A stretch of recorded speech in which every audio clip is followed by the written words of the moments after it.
ಆಧುನಿಕರಿಗೆ ಮನೆಯಲ್ಲೇ ಸ್ವರ್ಗ ಸಿಗತಕ್ಕಂತಹ ರಾಜರ ಮಾತು ಒಂದುಂಟು. ನಿತ್ಯ ನೈಮಿತ್ತಿಕ ಇತ್ಯಾದಿಗಳನ್ನು ಸಾಮಾನ್ಯವಾಗಿ ಆಧುನಿಕ ಪ್ರಪಂಚಕ್ಕೆ ಧುಮುಕಿರತಕ್ಕಂತಹ ವ್ಯಕ್ತಿಗಳು ಅದನ್ನು ಬ್ರಾಕೆಟಲ್ಲಿ ಹಾಕ್ತಾರೆ. ದೇವರದ್ದು ಆಕ್ಷೇಪ ಇಲ್ಲ. ಮನೆಯವರ ಬಾಯನ್ನು ಮುಚ್ಚಿಸಬಹುದು. ತಿಂಗಳು ಕೊಡ್ತಕ್ಕಂತಹ ಸಂಬಳದ ಧಣಿಯನ್ನ ಅವನ ಬಾಯಿ ಮುಚ್ಚಿಸೋದು ಹೇಗೆ? ಅದರಿಂದ ಏನು ಮಾಡ್ತಾರೆ? ಯೇಸು ಕಾಯಂಗಳ ಕಳೆದು 84 ಲಕ್ಷ ಜೀವ ರಾಶಿಯನ್ನು ದಾಟಿ ಬಂದ ಈ ಶರೀರ ಅಂತ. ಈ ಶರೀರ ಬರಬೇಕಿದ್ರೆ ಅದೆಷ್ಟು ಪುಣ್ಯ ಮಾಡಿರಬೇಕಿರಿ. ಬರೀ ಹಣ ಅನ್ನುವಂಥದ್ದು ಒಂದು ಮಾತ್ರ ಜೀವನದ ಪರಮಗುರಿ ಅನ್ನುವಂತಹ ಭಾವದಿಂದ ಆ ರೀತಿಯಲ್ಲಿ ಜೀವನವನ್ನು ನಡೆಸ್ತಕ್ಕಂಥ ವ್ಯಕ್ತಿ ಯಾರಿರ್ತಾನೆ, ಸುತ್ತಿ ಅರ್ತಿಯನುಂಬ ಮತ್ತೆ ಸಂಸಾರದಲ್ಲಿ ಹುಡ್ತಾನೆ. ನೆನಪಿಟ್ಕೊಳ್ಳಿ, ಅಲ್ಲ ಜಪ ಇತ್ಯಾದಿಗಳು, ಅಯ್ಯೋ ಅದೆಲ್ಲ ಈ ರೀತಿ. ಆದರೆ ನಿಮಗೆ IPL ನಡೀತಾ ಉಂಟು, ಕ್ರಿಕೆಟ್ ಮ್ಯಾಚ್ ಉಂಟು, ಇನ್ನು ಯಾವುದೋ ಒಂದು ಯಾವತ್ತೂ ನಮಗೆ ಸಾರ್ಥಕತೆಗೆ ಕಾರಣ ಆಗದ ಕಾರ್ಯಕ್ರಮ ಏನೋ ನಡೀತಾ ಉಂಟು. ಬಹಳ ಇಂಟ್ರೆಸ್ಟ್. ಒಂದು ಕಾಲನ್ನು ಮೇಜಿನ ಮೇಲೆ ಇಟ್ಟ ಆ ಗಂಟೆ ಕಟ್ಲೆ ನೋಡ್ಕೊಂಡ. ಏನು ಪುರುಷಾರ್ಥ ಸಾಧನೆ ಆಯ್ತ್ರಿ? ಏನೇನೂ ಇಲ್ಲ. ಅದ್ರ ನೋಡ್ದ ನೋಡಿ. ನೆನಪಿಟ್ಕೊಳ್ಳಿ, ಅಧ್ಯಾತ್ಮ ಪ್ರವೇಶ ಮಾಡದೆ ಬರೀ ಲೌಕಿಕ ವಿಷಯಗಳಲ್ಲಿ ಮಾತ್ರ ನಮ್ಮ ಇಂದ್ರಿಯಗಳು ತಿರುಗ್ತಾಗಿದ್ರೆ ನಾವು ಈ ಸಮಾಜದ ದಾಸರಾಗ್ತೇವೆ ಅನ್ನುವಂಥದ್ರಲ್ಲಿ ಸಂಶಯ ಇಲ್ಲ ಅಂತ ರಾಜರು ಹೇಳ್ತಾರೆ. ಆಚಾರ್ಯರ ಗ್ರಂಥಗಳಲ್ಲಿ ಅದಕ್ಕಿರತಕ್ಕಂಥ ವ್ಯಾಖ್ಯಾನದಲ್ಲಿ ತಾತ್ಪರ್ಯ ಇಲ್ಲ. ಇನ್ನು ಯಾವುದನ್ನೂ ನೋಡ್ತೇವೆ, ಯಾರ್ಯಾರನ್ನೂ ಜಗದ್ಗುರುಗಳು ಅಂತ ಕರಿತೇವೆ, ಎಂತೆಂಥದೋ ಮಾಡ್ಕೊಳ್ತೇವೆ. ಇದು ಬೇಕಾ? ಮನೆಯಲ್ಲಿ ದೇವರು ಬೇಕಲ್ಲ ರೀ. ದೇವರಿಗೆ ನೈವೇದ್ಯ ಮಾಡಬೇಕಿದ್ರೆ ನಮ್ಮ ಏನಾದರೂ ಮಾಡ್ತೇವೆ, ಅನ್ನವೋ ಮತ್ತಿನ್ನೇನು ಮಾಡ್ತೇವೆ. ಅದನ್ನು ಸಮರ್ಪಣೆ ಮಾಡಲಿಕ್ಕೆ ದೇವರ ಒಂದು ಪ್ರತಿಮೆ ಅಧಿಷ್ಠಾನ ಬೇಕಲ್ಲ. ಆದ್ದರಿಂದ ಅದನ್ನು ಖಂಡಿತ ಮನೆಯಲ್ಲಿ ಇಟ್ಕೊಳ್ಳುವಂಥವನಾಗು. ನಿತ್ಯ ನೈಮಿತ್ತಿಕ ಇತ್ಯಾದಿಗಳನ್ನು ಸಾಮಾನ್ಯವಾಗಿ ಆಧುನಿಕ ಪ್ರಪಂಚಕ್ಕೆ ಧುಮುಕಿರತಕ್ಕಂತಹ ವ್ಯಕ್ತಿಗಳು ಅದನ್ನು ಬ್ರಾಕೆಟಲ್ಲಿ ಹಾಕ್ತಾರೆ. ಜಪ ಅಲ್ಲ, ಅರ್ಜೆಂಟ್ ಉಂಟು ಇವತ್ತು ಆಫೀಸು ಅಲ್ಲ, ನಿತ್ಯ ಮಾಡತಕ್ಕಂತಹ ಪೂಜೆ ಅದಾದರೂ ತೊಂದರೆ ಇಲ್ಲ, ಭಗವಂತ ಆಕ್ಷೇಪ ಮಾಡೋದಿಲ್ಲ. ಅದರಿಂದ ದೇವರದ್ದು ಆಕ್ಷೇಪ ಇಲ್ಲ. ಮನೆಯವರ ಬಾಯನ್ನು ಮುಚ್ಚಿಸ್ಬೋದು. ಆದರೆ ನಮಗೆ ತಿಂಗಳು ಕೊಡ್ತಕ್ಕಂತಹ ಸಂಬಳದ ಧಣಿಯನ್ನು ಅವನ ಬಾಯಿ ಮುಚ್ಚಿಸೋದು ಹೇಗೆ? ಅದರಿಂದ ಏನು ಮಾಡ್ತಾರೆ? ಈ ಜಪಗಳು, ಈ ಅನುಷ್ಠಾನಗಳು, ನಿತ್ಯ ತರ್ಪಣ, ನಿತ್ಯ ವಿಧಿ ಇತ್ಯಾದಿಗಳು ಏನಿರ್ತದೆ ಅದನ್ನೆಲ್ಲವನ್ನು ಉಂಟಲ್ಲ ಸರಳೀಕರಿಸ್ತಾ ತನ್ನ ಜೀವನಕ್ಕೆ ಮುಖ್ಯ ಆಗಿರತಕ್ಕಂಥ ಸಂಗತಿ ಬೇರೆಯೇ ಅನ್ನುವಂಥದ್ದನ್ನು ಭಾವಿಸಿಕೊಂಡು ಆ ಕಡೆಗೆ ತೆರಳತಕ್ಕಂಥ ಮಂದಿಯ ಕುರಿತಾಗಿ ರಾಜರು ಹೇಳತಕ್ಕಂಥ ಮಾತು ನೋಡಿ. ನಿತ್ಯ ನೈಮಿತ್ತಿಕ ಸತ್ಕರ್ಮಗಳ ಮರೆವ, ಉತ್ತಮರಳು ಮತ್ಸರಿಸುವ, ವಿತ್ತ ಸಂಪತ್ತಿಗುನ್ಮತ್ತನಾಗಿ ಭವದಲ್ಲಿ ಸುತ್ತಿ ಅರ್ತಿಯನುಂಬ ಅಂತ. ಇದು ಸೃಷ್ಟಿಖಂಡದಲ್ಲಿ ಹೇಳಿರ್ತಕ್ಕಂತಹ ವೈಕುಂಠವರ್ಣದ ಮಾತು. ಏನು ಚಂದ ನೋಡಿ. ಆಯ್ತಾ, ನಿತ್ಯ ನೈಮಿತ್ತಿಕ ಬಿಟ್ಟಿಯಾ? ಎಷ್ಟೋ ಯೇಸು ಕಾಯಂಗಳ ಕಳೆದು 84 ಲಕ್ಷ ಜೀವ ರಾಶಿಯನ್ನು ದಾಟಿ ಬಂದ ಈ ಶರೀರ ಅಂತ. ಈ ಶರೀರ ಬರಬೇಕಿದ್ರೆ ಅದೆಷ್ಟು ಪುಣ್ಯ ಮಾಡಿರಬೇಕಿರಿ. ಅದರಲ್ಲೂ ಕೂಡ ಒಂದು ಷಟ್ಕರ್ಮವನ್ನು ಮಾಡ್ತಕ್ಕಂತಹ ಆ ಒಂದು ಯೋಗ್ಯತೆಯ ಶರೀರ ಸಂಪತ್ತು ಬಂದಿದೆ ಅಂತ ಹೇಳಿದರೆ ಅದೇನು ಚಿಕ್ಕ ವಿಚಾರವೋ? ಇದಿಷ್ಟು ಬಂದಾಗಲೂ ಕೂಡ ಮಿನಿಮಮ್ ಮಾಡಬೇಕಾದಂತಹ ಕರ್ಮವನ್ನು ನೀನು ಮಾಡಲಿಲ್ಲ. ನಿತ್ಯ ಕರ್ಮ, ನಿತ್ಯ ಜಪ ಪೂಜಾ ಇತ್ಯಾದಿಗಳು, ನೈಮಿತ್ತಿಕವಾಗಿ ಮಾಡ್ತಕ್ಕಂತಹ ಶ್ರಾದ್ದಾದಿ ಕರ್ಮಗಳು, ವೃತಾನುಷ್ಠಾನಗಳು, ಇದನ್ನು ನೀನು ಬಿಟ್ಟದ್ದು ಹೌದಾದರೆ ಇದನ್ನು ಮರೆತವ. ಉತ್ತಮರಳು ಮತ್ಸರಿಸುವ, ತನಗಿಂತ ಹೆಚ್ಚು ಶ್ರೇಷ್ಠ ಅಧ್ಯಾತ್ಮ ಸಂಪತ್ತನ್ನು ಇನ್ಯಾವುದೋ ರೀತಿಯಲ್ಲಿ ಈ ಸಮಾಜದಲ್ಲಿ ಮುಂದೆ ನುಗ್ಗಿ ಕೆಲಸ ಮಾಡ್ತಕ್ಕಂಥ ವ್ಯಕ್ತಿಯ ಆ ರೀತಿಯ ಕರ್ಮವನ್ನು ಕಂಡು ಮತ್ಸರಿಸ್ತಕ್ಕಂತಹ ವ್ಯಕ್ತಿ ಯಾರಿರ್ತಾನೆ ಅವನು ಕೂಡ ಮತ್ತೆ ಸಂಸಾರದಲ್ಲಿ ಬರ್ತಾನೆ ಅಂತ. ಇಷ್ಟು ಮಾತ್ರ ಅಲ್ಲ, ವಿತ್ತ ಸಂಪತ್ತಿಗುನ್ಮತ್ತನಾಗಿ ಬರೀ ಹಣ ಅನ್ನುವಂಥದ್ದು ಒಂದು ಮಾತ್ರ ಜೀವನದ ಪರಮಗುರಿ ಅನ್ನುವಂತಹ ಭಾವದಿಂದ ಆ ರೀತಿಯಲ್ಲಿ ಜೀವನವನ್ನು ನಡೆಸ್ತಕ್ಕಂಥ ವ್ಯಕ್ತಿ ಯಾರಿರ್ತಾನೆ, ಸುತ್ತಿ ಅರ್ತಿಯನುಂಬ ಮತ್ತೆ ಸಂಸಾರದಲ್ಲಿ ಹುಡ್ತಾನೆ. ನೆನಪಿಟ್ಕೊಳ್ಳಿ, ಈ ಸಂಸಾರದ ಭಾಗ್ಯ ನಮಗೆ ಬಂದದ್ದು ಯಾಕೆ ಅಂತ ಹೇಳಿದರೆ, ಈ ಸಂಸಾರದ ಅಂಟು ನಂಟು ಮತ್ತು ಗಂಟು ಇದನ್ನು ಬಿಚ್ಚಲಿಕ್ಕೆ, ಇದನ್ನು ಪೂರೈಸಿಕೊಳ್ಳಿಕ್ಕೆ, ಮತ್ತೆ ಸಂಸಾರಕ್ಕೆ ಬರಲಿಕ್ಕಲ್ಲ ಅನ್ನುವಂಥದ್ದನ್ನು ನೆನಪಿಟ್ಕೊಳ್ಬೇಕು. ರಾಜರದನ್ನು ಸುಸ್ಪಷ್ಟವಾಗಿ ತಮ್ಮ ಮಾತಿನಿಂದ ಹೇಳುತ್ತಾರೆ. ಇನ್ನು ಅಧ್ಯಾತ್ಮಕ್ಕೆ ಪ್ರವೇಶ ಮಾಡಲಿಲ್ಲ, ಬರೀ ವಿಷಯಾಸಕ್ತಿ ಮಾತ್ರ ಅನ್ನುವಂಥದ್ದಾಗಿದ್ದರೆ ಬಹಳ ಮಂದಿ ಇರ್ತಾರೆ. ಅಧ್ಯಾತ್ಮ ಅಲ್ಲಯ್ಯ ಸಹಸ್ರನಾಮ ಹೇಳು, ಅಯ್ಯೋ ನೀವು ಹೇಳ್ತಾ ಇದ್ದೀರಲ್ಲ ಸಾಕು, ಅಲ್ಲಯ್ಯ ಜಪ ಇತ್ಯಾದಿಗಳು, ಅಯ್ಯೋ ಅದೆಲ್ಲ ಈ ರೀತಿ. ಆದರೆ ನಿಮಗೆ IPL ನಡೀತಾ ಉಂಟು, ಕ್ರಿಕೆಟ್ ಮ್ಯಾಚ್ ಉಂಟು, ಇನ್ನು ಯಾವುದೋ ಒಂದು ಯಾವತ್ತೂ ನಮಗೆ ಸಾರ್ಥಕತೆಗೆ ಕಾರಣ ಆಗದ ಕಾರ್ಯಕ್ರಮ ಏನೋ ನಡೀತಾ ಉಂಟು. ಬಹಳ ಇಂಟ್ರೆಸ್ಟ್. ಒಂದು ಕಾಲನ್ನು ಮೇಜಿನ ಮೇಲೆ ಇಟ್ಟ ಆ ಗಂಟೆ ಕಟ್ಲೆ ನೋಡ್ಕೊಂಡ. ಏನು ಪುರುಷಾರ್ಥ ಸಾಧನೆ ಆಯ್ತ್ರಿ? ಏನೇನೂ ಇಲ್ಲ. ಅದ್ರ ನೋಡ್ದ. ಇಂಥ ಮಂದಿಗೆ ರಾಜರ ಮಾತು ನೋಡಿ. ಅಂಗನೆಯಾಶೆಗೆ ಚರಣ ನಡೆಸುವವು, ಕಂಗಳವ ರಂಗ ತೋರುವವು, ಬಂಗಾರ ಕೊಡುವವರ ಗೆಂಜಲುಣ್ಣಿಸುವವು, ಕರ್ಣಗಳು ನುಡಿ ಕೇಳಿಸುವವು ಅಂತ ನೋಡಿ. ನೆನಪಿಟ್ಕೊಳ್ಳಿ, ಅಧ್ಯಾತ್ಮ ಪ್ರವೇಶ ಮಾಡದೆ ಬರೀ ಲೌಕಿಕ ವಿಷಯಗಳಲ್ಲಿ ಮಾತ್ರ ನಮ್ಮ ಇಂದ್ರಿಯಗಳು ತಿರುಗ್ತಾಗಿದ್ದರೆ ನಾವು ಈ ಸಮಾಜದ ದಾಸರಾಗ್ತೇವೆ ಅನ್ನುವಂಥದ್ರಲ್ಲಿ ಸಂಶಯ ಇಲ್ಲ ಅಂತ ರಾಜರು ಹೇಳುತ್ತಾರೆ. ಸಮಾಜದಲ್ಲಿ ನಾವು ದಾಸರ. ಆಶಾಯ ಯೇ ದಾಸಾಹ ತೇ ದಾಸಾಹ ಸರ್ವಲೋಕಸ್ಯ, ಆಶಾ ಯೇಷಾಂ ದಾಸಿ ತೇಷಾಂ ದಾಸಾಯತೆ ಲೋಕಃ ಅಂತ. ಆಸೆಯನ್ನು ನಮ್ಮ ದಾಸಿಯನ್ನಾಗಿ ಮಾಡಿಕೊಳ್ಳಿ ಅಂತ ಹೇಳಿದರು ನಮ್ಮ ಪ್ರಾಚೀನರು. ರಾಜರು ಕೂಡ ಹೇಳಿದರು ಅದೇ ಸಂಗತಿಯನ್ನು, ಅದ್ಭುತವಾಗಿ ಹೇಳಿದರು. ಆದ್ದರಿಂದ ಯಾವುದೋ ಒಂದು ನೋಡಬಾರದನ್ನು ನೀವು ನೋಡಿದಾಗ ಅದರಲ್ಲಿ ಆಸೆ ಅನ್ನುವಂಥದ್ದು ಗಟ್ಟಿಯಾಗಿ ಹಿಡ್ಕೊಂಡು ಬಿಟ್ಟಾಗ ಅದರ ಕಡೆಗೆ ನೀವು ಮತ್ತೆ ನಡಿಬೇಕಾದಂತಹ ಅನಿವಾರ್ಯತೆ ಬರ್ತದೆ. ಆದ್ದರಿಂದ ಅಂಥ ಕೆಲಸ ನಿಮ್ಮಿಂದ ಆಗಬಾರದು, ನೆನಪಲ್ಲಿಟ್ಟುಕೊಳ್ಳಿ ಅಂತ ಹೇಳಿದರು. ಇನ್ನೂ ಅದ್ಭುತ ಆಗಿರತಕ್ಕಂತಹ ಸಂದೇಶ ಸರಣಿಯನ್ನು ರಾಜರು ನಮಗೆ ಪ್ರಾರ್ಥನಾ ದಶಕದಲ್ಲಿ ಕೊಟ್ಟಿದ್ದಾರೆ. ಒಂದು 10 ಶ್ಲೋಕರಿ ಒಂದು ಪ್ರಾರ್ಥನೆ ಮಾಡ್ತಾರೆ. ನಾವು ಹೇಗಿರಬೇಕು, ಏನನ್ನು ಕೇಳಬೇಕು. ಸ್ಪೆಷಲಿ ಗುರುಗಳು ಕೇಳ್ತಾ ಇದ್ದಾರೆ ಭಗವಂತನಲ್ಲಿ, ಆದರೆ ಗುರುಗಳು ನಾವು ಕೇಳಬೇಕು ಅನ್ನುವಂಥದ್ದನ್ನು ಅಪೇಕ್ಷಿಸಿಕೊಂಡಂಥ ಪ್ರಾರ್ಥನೆಯನ್ನು ಮಾಡಿದ್ದಾರೆ. ಅದ್ಭುತ ಆಗಿರತಕ್ಕಂಥ ಪ್ರಾರ್ಥನೆ ನೋಡಿ. ಅಯೋಗ್ಯ ವಿಷಯೇ ಸ್ವಾಮಿನ್ ಸರ್ವತಾನ ಮನೋಭವೇತ್. ಭಗವಂತ, ಅಯೋಗ್ಯ ವಿಷಯದಲ್ಲಿ ನನ್ನ ಮನಸ್ಸು ಯಾವತ್ತೂ ಕೂಡ ಬರದೇ ಇರಲಿ ಅಂತ. ಹೋಗೋದೇ ಅಲ್ಲಿಗಲ್ವ, ಮನಸ್ಸು ಹೋಗೋದೇ ಅಲ್ಲಿಗೆ. ಯಾವುದು ನನಗೆ ಅಗತ್ಯ ಇಲ್ಲ, ನನ್ನ ಶ್ರೇಯಸ್ಸಿಗೆ ಯಾವುದು ಕಾರಣ ಅಲ್ಲ, ನನ್ನ ಮನಸ್ಸು ಮತ್ತೆ ಹೋಗುವಂಥದ್ದು ಅಲ್ಲಿಗೆ. ರಾಜರು ಪ್ರಾರ್ಥನೆ ಮಾಡ್ತಾರೆ, ಭಗವಂತ ನನ್ನ ಮನಸ್ಸು ಆ ಕಡೆ ಯಾವತ್ತೂ ಚಲಿಸದ ರೀತಿಯಲ್ಲಿ ನನ್ನ ಅನುಗ್ರಹ ಮಾಡು ಅಂತ. ಏನು ಚಂದ. ಚಾಂಚಲ್ಯಂ ಮೂಲತಶ್ಚಿಂದಿ ದುರಾಶಾಂ ಹರದೂರತಃ ಅಂತ ಹೇಳಿದರು. ಅದ್ಭುತ ಪ್ರಾರ್ಥನೆ ಇದು. ಚಾಂಚಲ್ಯ ಎಂಥದ್ದು ಮಾಡಬೇಕಿದ್ರೂ ಕೂಡ ಒಂದು ಸ್ಥಿರ ಬುದ್ಧಿ ಬೇಕ್ರಿ. ನಾಳೆಯಿಂದ ವಾಕಿಂಗ್ ಹೋಗಬೇಕು, ಅದು ನಾಳೆ ಬರೋದೇ ಇಲ್ಲ ಎಷ್ಟೋ ಮಂದಿಗೆ. ಯಾಕೆ ಹೇಳಿದರೆ ನಾಳೆಗೆ ಪ್ರೆಸೆಂಟೆನ್ಸ್ ಇಲ್ಲ. ಇದೇ ಸಮಸ್ಯೆ, ಎಲ್ಲರದ್ದು ಕೂಡ ಸಮಸ್ಯೆಗಿದೆ. ಚಾಂಚಲ್ಯ, ಈ ಚಂಚಲತೆಯನ್ನು ಮೂಲತಶ್ಚಿಂದಿ, ಅದು ಮೂಲದಿಂದಲೇ ನಾಶ ಮಾಡು ಸ್ವಾಮಿ. ಸ್ಥಿರ ಬುದ್ಧಿಯನ್ನು ನಾನು ಪಡ್ಕೊಳ್ಳಿಲ್ಲ ಅಂತಾದರೆ ಯಾವ ಕೆಲಸವನ್ನು ಈ ಪ್ರಪಂಚದಲ್ಲಿ ಸಾಧನೆ ಮಾಡಲಿಕ್ಕೆ ಸಾಧ್ಯ ಇಲ್ಲ. ರಾಜರು ಕೇಳ್ತಾರೆ, ಆದ್ದರಿಂದ ಅದನ್ನು ಮೂಲತಶ್ಚಿಂದಿ, ಮೂಲದಿಂದಲೇ ನಾಶವನ್ನು ಮಾಡು. ದುರಾಶಾಂ ಹರದೂರತಃ ಅಂತ. ನನ್ನಲ್ಲಿರತಕ್ಕಂತಹ ಕೆಟ್ಟ ಅಭಿಲಾಷೆಗಳು ಏನಿದೆ, ಆಸೆ, ಅದನ್ನು ಬಹಳ ದೂರದಲ್ಲೇ ಬರದಂತೆ ಅದನ್ನು ದೂರೀಕರಿಸು ಅಂತ ಹೇಳಿ ಭಗವಂತನಲ್ಲಿ ಪ್ರಾರ್ಥನೆ ಮಾಡಿದರು. ಆಶೆ ಬೇಕು. ಶ್ರೀಶನ ಚರಣ ದ್ವಂದ್ವಗಳಲ್ಲಿ ಸರ್ವದಾ ರತಿ ಇರುವ ಆಶೆ. ಒಂದು ಬೌಂಡ್ರಿಯ ಒಳಗೆ ನಮ್ಮ ಸಂಸಾರದ ಕುರಿತಾಗಿ ನಮಗೆ ಆಸೆ, ಇದು ಬೇಕು. ಆಸೆ ಸರ್ವತಾ ತ್ಯಾಜ್ಯ ಅಲ್ಲ, ಆದರೆ ದುರಾಶೆ ಇದೆಯಲ್ಲ, ಇದೂ ನಂದು, ಅದೂ ನಂದು, ಸರ್ವವೂ ನಂದು, ಸರ್ವಂ ಭಕ್ಷಯಾಮಿ ಸಾಗರಂ ಭಕ್ಷಯಾಮಿ ಅಂತ ಹೇಳಿ ಇಂಥದ್ದೊಂದು ರೀತಿಯ ಎಲ್ಲವೂ ನನ್ನ ಸ್ವಾಮ್ಯಕ್ಕೆ ಒಳಪಡಬೇಕನ್ನತಕ್ಕಂಥ ಮನಸ್ಥಿತಿ ಇದೆಯಲ್ಲ, ಅದನ್ನು ದೂರದಲ್ಲಿ ದೂರೀಕರಿಸು ಅಂತ ಹೇಳಿ ಪ್ರಾರ್ಥನೆ ಮಾಡ್ತಾರಲ್ಲ, ಇದು ಅದ್ಭುತ. ದುರ್ಬುದ್ಧಿಂಚ ನಮೇ ದೇಹಿ ದುಶಾಸ್ತ್ರಾವರ್ತನೆ ರತಿಂ ಹಾಪಯಸ್ವಚ ದುರ್ಮಾನಂ ದುರ್ಗುಣಂ ಮೋಚಯ ಪ್ರಭು ಅಂತ ಕೇಳಿದರು ಪ್ರಾರ್ಥನೆಯನ್ನು. ನಾವು ಮಾಡಬೇಕಾದದ್ದು, ನಾವು ಕೇಳಬೇಕಾದದ್ದು, ಆಧುನಿಕರಿಗೆ ಅನ್ವಯ ಆಗತಕ್ಕಂಥ ಮಾತಿದು. ನನ್ನ ದುರ್ಬುದ್ಧಿಯನ್ನು ದೂರ ಮಾಡಿಬಿಡು. ದುಶಾಸ್ತ್ರಾವರ್ತನೆಗೆ ಓದ್ತೇವೆ, ಆದರೆ ಯಾವುದು ಓದಬೇಕು ಅದನ್ನು ಓದೋದಿಲ್ಲ. ಆಚಾರ್ಯರ ಗ್ರಂಥಗಳಲ್ಲಿ ಅದಕ್ಕಿರತಕ್ಕಂಥ ವ್ಯಾಖ್ಯಾನದಲ್ಲಿ ತಾತ್ಪರ್ಯ ಇಲ್ಲ. ಇನ್ನು ಯಾವುದನ್ನೂ ನೋಡ್ತೇವೆ, ಯಾರ್ಯಾರನ್ನೂ ಜಗದ್ಗುರುಗಳು ಅಂತ ಕರಿತೇವೆ, ಎಂತೆಂಥದೋ ಮಾಡ್ಕೊಳ್ತೇವೆ.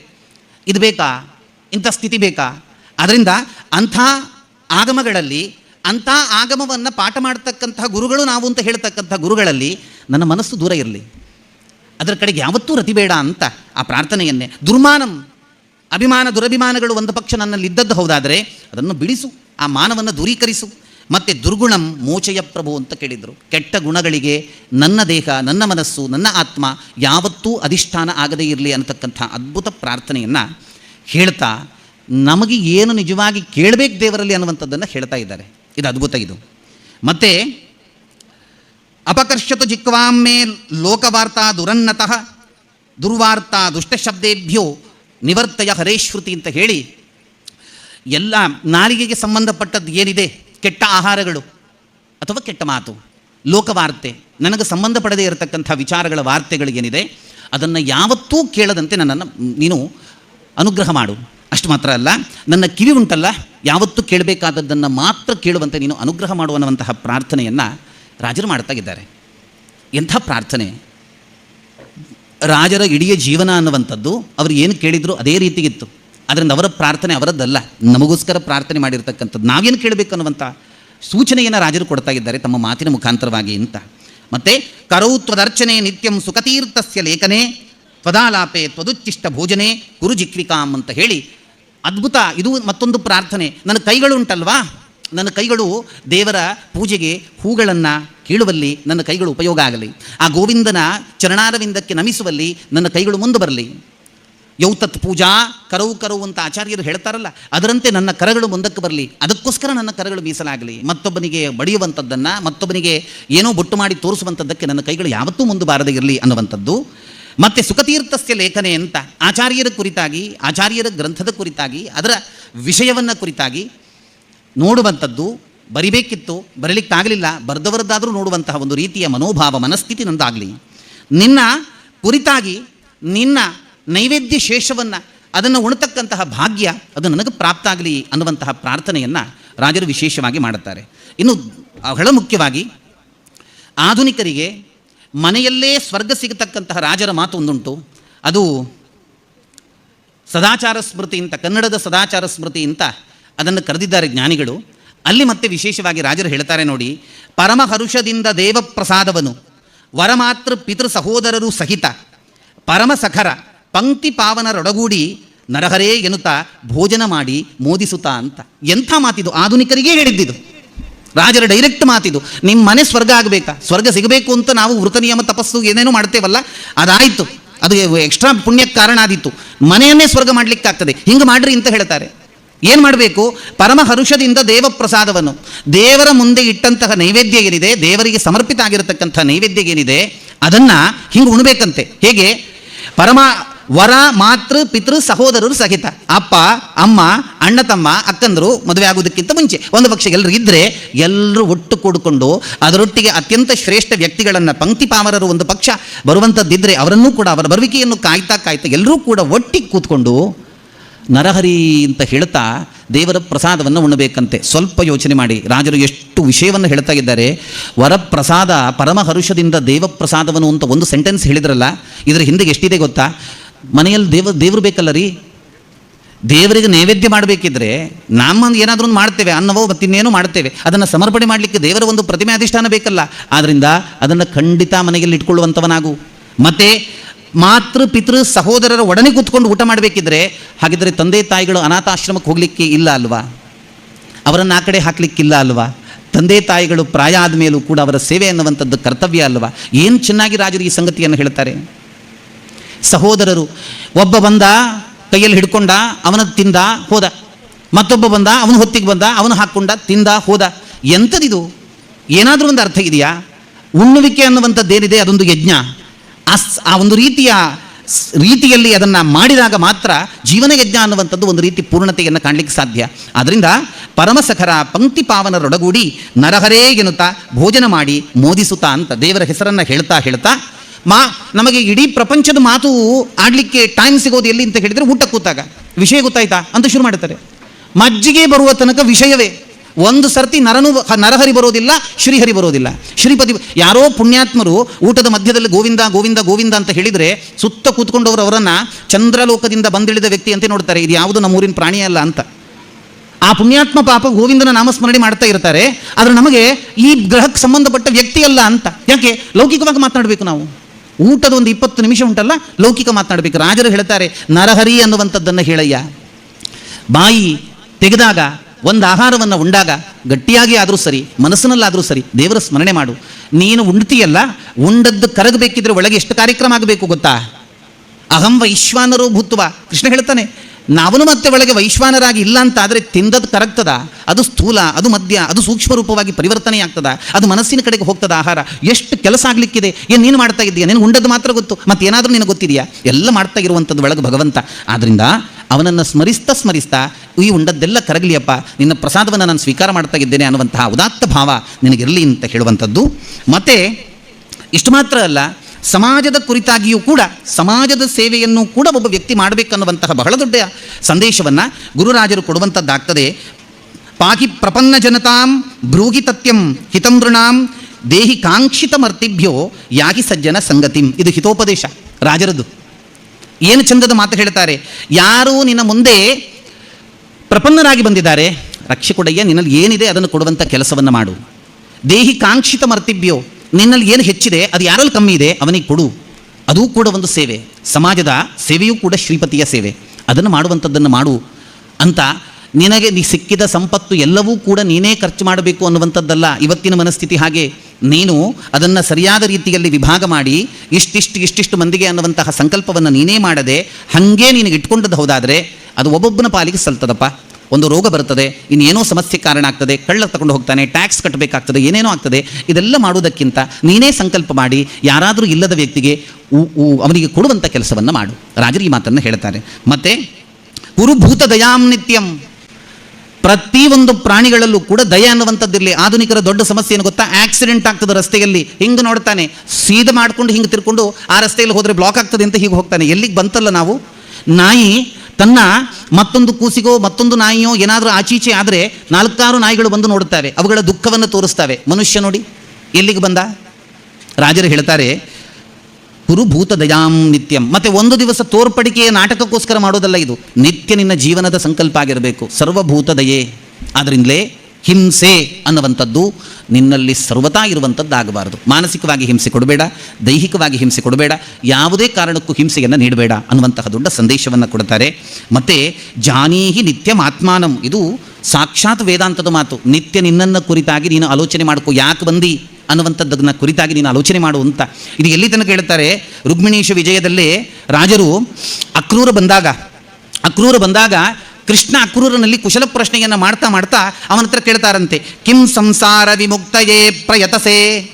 ಇದು ಮಾತು ಅಕ್ರೂರನಲ್ಲಿ ಕೇಳ್ತಕ್ಕಂತಹ ಕೃಷ್ಣನ ಮಾತು. ಕೃಷ್ಣ ಕೇಳ್ತಾನಂತೆ ಅಕ್ರೂರನ ಹತ್ರ, ಕಿಂ ಸಂಸಾರ ವಿಮುಕ್ತಯೇ ಪ್ರಯತಸೆ. ಏನಯ್ಯ, ಒಳ್ಳೇದುಂಟಾ, ಸಮಾಚಾರ ಎಲ್ಲ ಹೇಗಿದೆ, ಆರಾಮ ಎಲ್ಲ ಕೇಳ್ತಾ ಕೃಷ್ಣ ಕೇಳ್ತಾನೆ, ಸಂಸಾರದ ವಿಮುಕ್ತಿಗೋಸ್ಕರವಾಗಿ ಏನು ಮಾಡ್ತಾ ಇದ್ದಿ ಅಂತ ಕೇಳ್ತಾನೆ. ಅಂದರೆ ನಾನು ನಿಜವಾಗಿ ಬಂದದ್ದೇನು ಅನ್ನುವಂಥದ್ದನ್ನು ಪ್ರಶ್ನೆ ಮಾಡಿಕೊಂಡು ಆ ಹಿನ್ನೆಲೆಯಲ್ಲಿ ನನ್ನ ಈ ಗಂಟನ್ನು, ಸಂಸಾರದ ರೂಪದಲ್ಲಿರತಕ್ಕಂಥ ಗಂಟನ್ನು ಬಿಡಿಸ್ಲಿಕ್ಕೆ ಇದೇ ಸಂಸಾರದಲ್ಲಿ ನಾನು ಪ್ರಯತ್ನ ಪಡುವಂಥದ್ದು ಆಗಬೇಕು ಅನ್ನುವಂತಹ ಅತ್ಯಂತ ಶ್ರೇಷ್ಠ ಸಂದೇಶವನ್ನು ಮತ್ತೆ ರಾಜರು ಈ ಹಿತೋಪದೇಶದ ಮುಖಾಂತರವಾಗಿ ಕೊಡುವಂಥದ್ದಾಯಿತು. ಹೀಗೆ ರಾಜರ ಮಾತುಂಟಲ್ವ, ಒಂದೊಂದು ಗ್ರಂಥವನ್ನು ಕಂಡರೂ ಕೂಡ ಅದು ನಮ್ಮನ್ನೇ ನೋಡಿಕೊಂಡು ರಾಜರು ಹೇಳಿದ್ದಾರೋ ಎಂಬಂತೆ ಒಂದೊಂದು ಅಭಿಪ್ರಾಯಗಳು ಅದು ನಮ್ಮ ಮುಂದೆ ತೆರೆದು ಮುಂದಕ್ಕೆ ಬರ್ತದಲ್ಲ. ಆ ಹಿನ್ನೆಲೆಯಲ್ಲಿ ಪರಮ ಪೂಜ್ಯ ಶ್ರೀಪಾದಂಗಳವರು ಯಾವ ವಿಷಯವನ್ನು ಕುರಿತಾಗಿ ಮಾತನಾಡಬೇಕು ಅಂತ ಹೇಳಿ ನನಗೆ ಗೊತ್ತಿಲ್ಲ. ಅವರ ಅಭಿಪ್ರಾಯ ಏನಿತ್ತು ವಿಷಯದಲ್ಲಿ ಅನ್ನುವಂಥದ್ದು ಗೊತ್ತಿರಲಿಲ್ಲ.